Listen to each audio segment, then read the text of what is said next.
Hello guys, അപ്പോൾ നമ്മൾ നാട്ടുപാറത്തുള്ള കവിത ജ്വല്ലറിയിലേക്കാണ് വന്നിരിക്കുന്നത് കേട്ടോ. അപ്പോൾ നമ്മൾ അവിടെ കയറിപ്പോയപ്പോൾ അവിടെ തന്നെ അവർ നമ്മളെ ഡയമണ്ട് സെക്ഷനിൽ കൊണ്ടാക്കി. വേറെ ഒന്നുകൊണ്ടല്ല, നമ്മൾ രമ്യയ്ക്ക് വേണ്ട ഒരു ടൈപ്പ് ഡയമണ്ടിൻ്റെ ഒരു മൂക്കുത്തി നോക്കാൻ വേണ്ടിയാണ് വന്നിരിക്കുന്നത്. അപ്പോൾ ആളതിൻ്റെ ഒരുപാട് എക്സൈറ്റ്മെൻറ്റിലും ടെൻഷനിലൊക്കെയാണ് ആളിരിക്കുന്നത് കേട്ടോ. അപ്പോൾ നമുക്ക് അവർ അതിൻ്റെ ഒരുപാട് കളക്ഷൻസ് കാര്യങ്ങളൊക്കെ കാണിച്ചു തന്നു. പിന്നെ ഡ്രിങ്ക് കാര്യങ്ങൾ കൊടുന്നു. അതിൻ്റെ ഇടയിൽ ഞാൻ രമ്യ കളിയൊക്കെ ഉണ്ട്. വേറെ ഒന്നല്ല, ആൾക്ക് നല്ല പേടിയുണ്ട്. കാരണം നമ്മൾ ആ മൂക്കുത്തി ഊരിയിടില്ലേ, അതിൻ്റെ ഒരു ടെൻഷനിലാണ് ആളിരിക്കുന്നത് കേട്ടോ. കാരണം ആൾ മൂക്കുത്തിയിട്ട് അധികം ആയിട്ടില്ല, അതാണ്.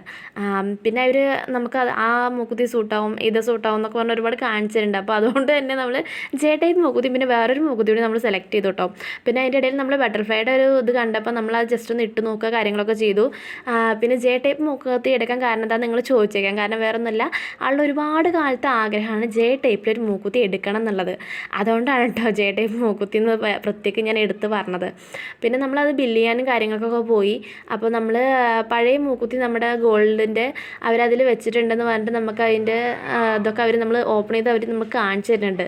വേറെ ഒന്നുകൊണ്ടല്ല, നമ്മളതിൽ എല്ലാം ഇല്ലെന്ന് നമുക്ക് ചെക്ക് ചെയ്യാൻ വേണ്ടി അവർ ജസ്റ്റ് ഒന്ന് കാണിച്ചു തരുമൊക്കെയാണ്. പിന്നെ നമ്മളതിൻ്റെ പ്രൊസീജിയറും കാര്യങ്ങളും കഴിഞ്ഞ് അവിടെ നിന്ന് ഇറങ്ങി. നേരെ നമ്മൾ ഇറങ്ങിയ പാട് ബസ് കിട്ടി. നമ്മൾ നേരെ അവിടെ നിന്ന് കുളപ്പള്ളി വന്ന് ഇറങ്ങി നേരെ ഒരു ബേക്കറിയിലോ കയറിയിട്ട് നമ്മൾ അവിടെ നിന്ന് ചെക്കന് വേണ്ടിയിട്ട് സ്നാക്സ് കാര്യങ്ങളൊക്കെ വാങ്ങി നമ്മൾ അവിടെ നിന്ന് ഇറങ്ങിയ പാട് ബസ് വന്ന് നോക്കിയപ്പോൾ നിന്നില്ല ഗായ്സ്. ബസ് നിർത്തിയില്ല, അതാണ് സത്യം. ബസ് വന്നിട്ട് അവിടെ സ്റ്റോപ്പിൽ നിർത്താത്ത ബസ് പോയി. കാരണം നമ്മളൊരു ഓട്ടോ വിളിച്ചിട്ടൊക്കെയാണ് പോയത്. അപ്പോൾ ചെക്കൻ പുറത്ത് കളിക്കാൻ പോയിരുന്നു അപ്പോഴേക്കും. കാരണം എന്താണെന്ന് വെച്ച് കഴിഞ്ഞാൽ വീട്ടിൽ ആരും ഇല്ലല്ലോ. പിന്നെ ഞാൻ വരുന്നൊന്നും അവനോട് ഞാൻ പറഞ്ഞിട്ടുണ്ടായിരുന്നില്ല. അപ്പോൾ അതിൻ്റെ എക്സൈറ്റ്മെൻറ്റിലൊക്കെയാണ് ഓടി വന്നിരുന്നത്. അപ്പോൾ നമ്മൾ വീടെത്തി ഗായ്സ്. Okay, by.